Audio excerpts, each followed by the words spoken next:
combined team of NIA New Delhi Imphalis Commando and 6 Assam Rifles busted a hideout of the banned KANGLEIPAK Communist Party People's War Group at New Salem near Ngaro Chinglen. Imphal is under the jurisdiction of Lamlai Police Station and unearthed a huge cache of arms and ammunition this morning. 1 AK-56 rifle, 3 magazines, 180 rounds, 2 pistols, 14 live rounds of 9mm pistol and 2 hand grenades were recovered from the hideout, according to police sources. A 3-day-long first Northeast India national level coach and training workshop for development of sports, aerobics, sports fitness and hip-hop concluded yesterday at the Jahir Dance Academy in Demau, Sibsagar, Assam. The workshop was organized by Assam Sports, Aerobic and Fitness Association, in which 12 instructors along with 40 players from all across the Northeast region took part. 13 mountaineers from the Indian Air Force and the Indian Army along with 2 civilian mountaineers arrived near the wreckage site yesterday to establish the status of the 13 occupants of the Indian Air Force AN-32 aircraft which crashed in Arunachal Pradesh on June 3rd. The government of Japan has decided on investing 205.78 billion yen, which is equivalent to Rs 13,000 crore, for several ongoing and new projects across the Indian Northeast states.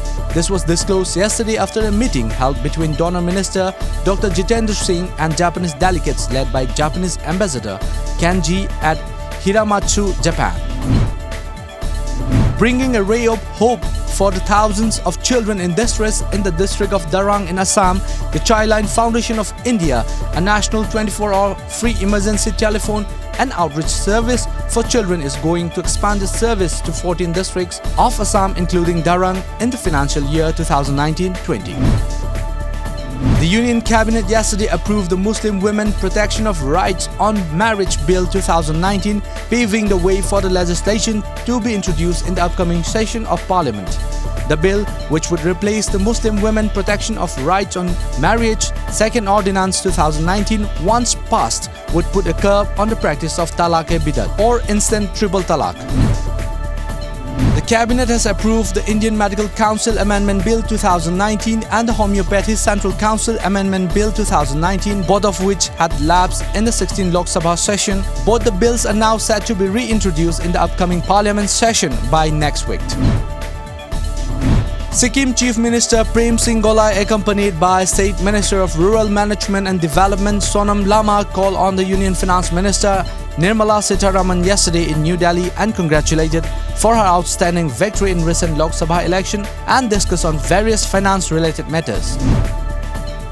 A year after a clash between two groups took an ugly and violent turn in Shillong's largest commercial hub, Modfran, the state government is yet to resolve the issue even as it continues to examine and review the proposal to relocate the settlers from Thamliu Maulong. Owing to the delay in resolving the issue, criticism have been raised by the opposition Congress and other sections of the society, with threats being issued by the proscribed HIDEOUT National Liberation Council.